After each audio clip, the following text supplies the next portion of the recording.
The morning show starts right now with a breaking news alert.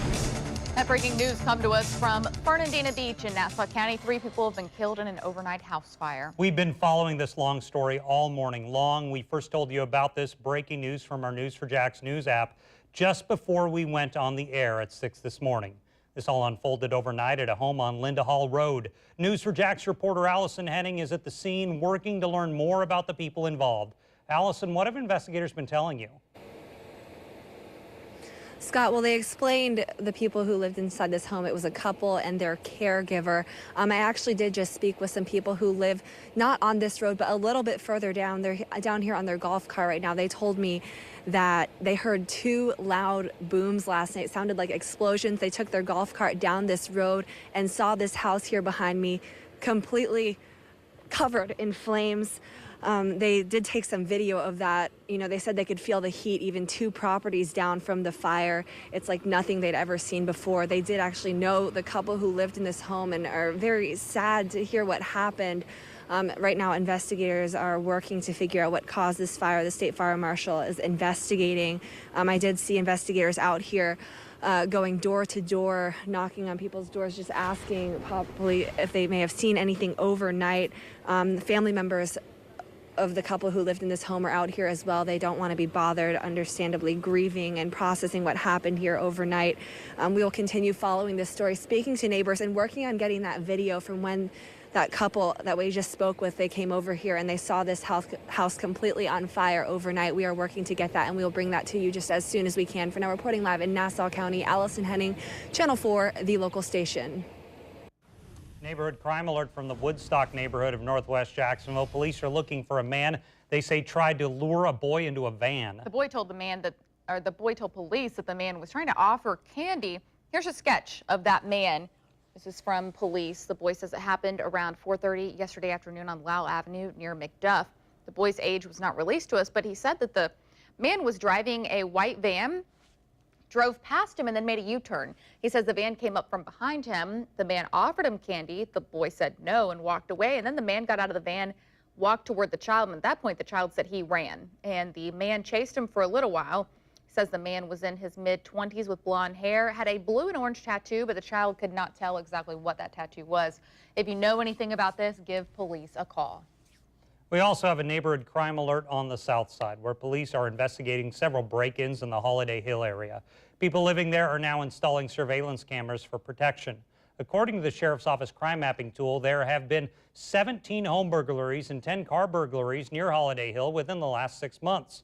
We spoke to one man whose home was broken into. He says the thieves broke a window and went inside. He says they took TVs and a camera with all of his family's memories. January 5th, came home with my daughter and saw that the TVs were gone, so put her in the truck just to be safe and checked the rest of the house, and they destroyed the bedroom. He didn't want to go on camera because he fears for his family's safety. Call the Jacksonville Sheriff's Office if you know something that may help police out. Covering Duval County, more than $1 million worth of cocaine and heroin is now off the streets, and police say they are still searching for more dealers. 11 people now face state and federal drug charges after the joint operation between JSO and federal agents. The drugs were broken down into 20,000 individual packages. Our crime and safety analyst says that this major bust could have saved lives.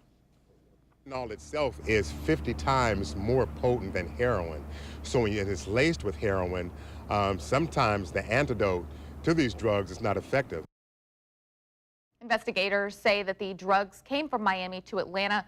2 of the suspects were transporting heroin by mail. Police said that they also found weapons in the home. Mandarin High School employee goes to the hospital after trying to break up a fight. It broke out Friday afternoon. Duval County Public Schools says that 2 staff members were hurt after 2 students started a fight. News4JAX reporter Coralie Peel spoke with a parent who witnessed the fight while picking up her child from school. She says a staff member seen lying on the ground is a school employee. The parent says watching the violence at her child's school has her worried about their safety. They need to do something about this. Put more security on there, watch the students closer, do something, because this is, I've never been up close to something like that and to watch nobody really helping out. Administrators say the 2 students who started the fight will be disciplined, but no criminal charges have been filed. Covering Camden County, where a Woodbine man is accused of molesting a girl outside a grocery store in broad daylight. James White is now locked up in the Camden County Jail. The girl told deputies she knew White and he approached her when she left the IGA store on Wednesday. The girl told investigators she picked up her bags and ran home and locked the door. Detectives believe the alleged assault may have been captured on store surveillance cameras and are reviewing the video. Later today, loved ones will gather to honor the life of a local hairstylist stabbed to death inside of her Moncrief area home. Her boyfriend, Marvin Williams, is charged with her death. The vigil for Cassandra Valentine will be held today from 3 to 5 p.m. outside of her home on Frankie Avenue. That's near Moncrief and Edgewood. And now to Atlantic Beach. City leaders are expected to extend a moratorium on medical marijuana dispensaries within the city limits today. It's in effect until May. But the discussion will be on where specifically the businesses can be located.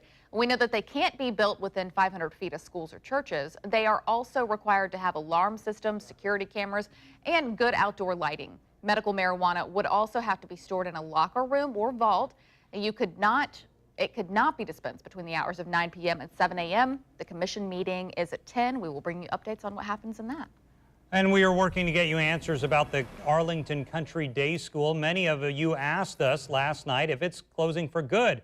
We called the school, and whoever answered the phone told us yes, that it was closing. However, we have received several calls since saying no, children will be in class on Monday. We're told parents will receive updates through a phone call or a letter being sent home. We advise you plan on your child going to school on Monday. When we get a definitive answer, we will post it at news4jax.com. The Florida Department of Law Enforcement is opening an investigation into former Clearwater Senator Jack Latvala. You'll recall that he resigned last month amid allegations of possible sexual misconduct. Yesterday, FDLE gave notice saying it's investigating possible public corruption. The agency did not say whether the corruption is in reference to the misconduct allegations or something else altogether. Hurricane Irma hit many parts of our area very hard. One of the hardest hit areas was downtown in San Marco. Yeah, and a lot of you have been asking about European Street Cafe, when they're going to open back up. And we do have an update for you on that ahead. Also taking a live look at weather, Jonathan will return us after corralling some goats. We'll answer the questions about the goats and the weather coming up after the break. And we are following breaking news in Fernandina Beach. 3 people killed in an overnight house fire. We have a crew on the scene. Another report coming up. News 4 Jax, coverage that won't waste your time.